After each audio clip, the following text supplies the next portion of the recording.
லைவ்ல இப்போ ஃபைனலிஸ்ட்க்கு grooming session நடந்திருக்கு. நான் லாஸ்ட் இயர் பார்த்துருக்கேன். அர்ச்சனாக்கு எல்லாத்துக்குமே பண்ணி விடுவாங்க. அதே மாதிரி இப்போவும் பண்ணுறாங்க.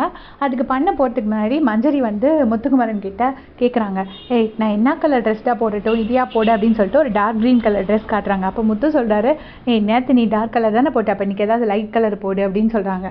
உடனே அவங்க வந்து நம்ம வீட்டில் அண்ணா தம்பிட்டெல்லாம் கேட்போம், அதே மாதிரி அவங்க கேட்குறாங்க.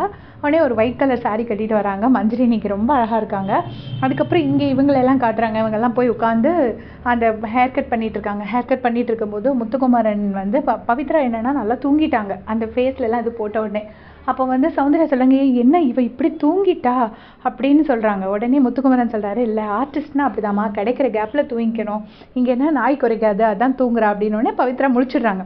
முடிச்சோடனே பவித்ரா உன் கனவுல யாருமா வந்தா அப்படின்னு கேட்குறாரு.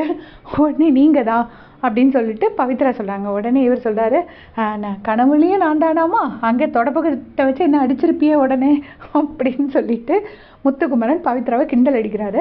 அப்புறம் ரயனும் பவித்ரா ஓட்டுறாரு. என்ன சொல்கிறாருன்னா, பவித்ரா இங்கேயும் தொடப்பக்கட்டையோட தான் வரும்னு நான் நினச்சேன், அது வெறுங்கையோடு வந்திருக்கு அப்படின்னு சொல்லி சிரிச்சிட்ருக்காங்க. விஷாலோட க்ரூமிங் முடிஞ்சிருச்சு. சௌந்தர்யாவுக்கு ஃபேஸில் ஒரு ஒயிட் கலர் க்ரீம் அப்படி உட்காத்தி வச்சுருக்காங்க. சௌந்தர்யா வந்து யாரும் என்னை பார்த்துறாதீங்கன்னு சொல்லிட்டு இருக்காங்க. அப்போ முத்து சொல்கிறாரு, காலையில் முழிச்ச உடனே நீ வந்து மூஞ்சி கழுவாமல் ஒரு மூஞ்சியோடு வருவேம்மா, அதை விடையாம்மா இது பயமாக இருக்க போது, பரவாயில்லம்மா அப்படின்னு சொல்கிறாரு. சொல்லிவிட்டு நான் ஹேர் கலர் பண்ணிக்கட்டுமா அப்படின்னு சொல்லி கேட்குறாரு. உடனே பவித்ரா வேண்டாம் அப்படிங்கிறாங்க.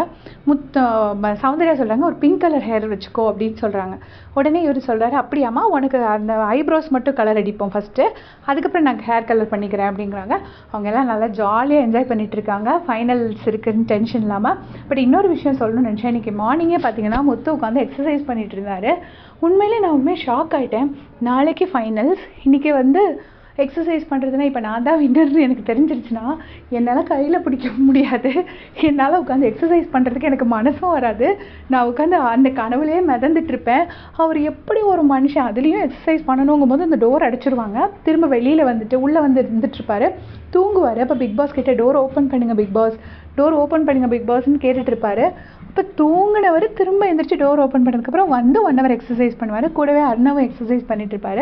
நான் நினச்சேன் அர்ணவும் நல்ல விஷயந்தான். பட் இது வந்து நாளைக்கு நம்ம வின்னர் அப்படின்னு தெரிஞ்சதுக்கப்புறமா நமக்கு அந்த மூடே இருக்காது. நம்ம வின் பண்ண மாட்டோம்னு தெரிஞ்சாலும் நமக்கு மூடே இருக்காது. ஏன்னா நம்ம ஐயோ நம்ம மிஸ் பண்ணிட்டோமேன்னு அந்த ஃபீலிங்ஸில் இருப்போம். ஸோ முன்னுக்கு வரவங்கெல்லாம் இப்படி தான் உழைப்பாங்க போல இருக்குது அப்படின்னு எனக்கு தோணுச்சு.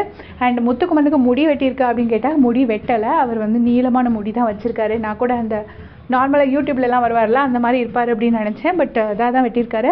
என்னோடய சப்ஸ்கிரைபர் ட்ரீமர் சிஸ்டர் கேட்டிருந்தாங்க முடி எப்போ வெட்டுவாங்க குமரனுக்குன்னு. ஸோ வெட்டலை சிஸ், உங்களுக்காக தான் இந்த வீடியோ போட்டிருக்கேன். தேங்க்ஸ் ஃபார் வாட்சிங்.